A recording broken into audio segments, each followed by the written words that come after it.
ಆದರೆ ಅದು ತುಂಬಾ ವೇಗವಾಗಿತ್ತು. ನನ್ನ ತಾಯಿಗೆ ಮಧ್ಯರಾತ್ರಿಯಲ್ಲಿ ಕಪಾಲ ಮೋಕ್ಷ ಮಾಡಲಾಯಿತು. ನಾನು ಶಬ್ದ ಕೇಳಿದೆ ಮತ್ತು ನಂತರ ಮೌನ. ಮತ್ತು ನನ್ನ ಅಜ್ಜ ಆ ಗದ್ದಲದ ನಂತರ ಎಂದಿಗೂ ಹಿಂತಿರುಗಲಿ, ಅವನು ದೂರ ಹೋದ ಅಂದ್ರು. ಆದ್ರೆ ನನಗೆ ಗೊತ್ತು ಅವನು ಹೋಗಿಲ್ಲ.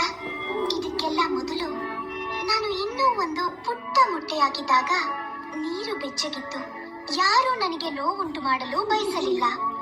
ನಾನು ಭರವಸೆ ನೀಡುತ್ತೇನೆ, ಅದು ತುಂಬಾ ಚಿಕ್ಕದು, ಕೇವಲ ಒಂದು ಸಣ್ಣ ಚುಚ್ಚು, ಬಹುತೇಕ ಗೊತ್ತಾಗುವುದಿಲ್ಲ. ನೀನು ಮಲಗುವವರೆಗೆ ನಾನು ಕಾಯುತ್ತೇನೆ, ನಿನ್ನ ದಿನಕ್ಕೆ ತೊಂದರೆ ಕೊಡದಿರಲು.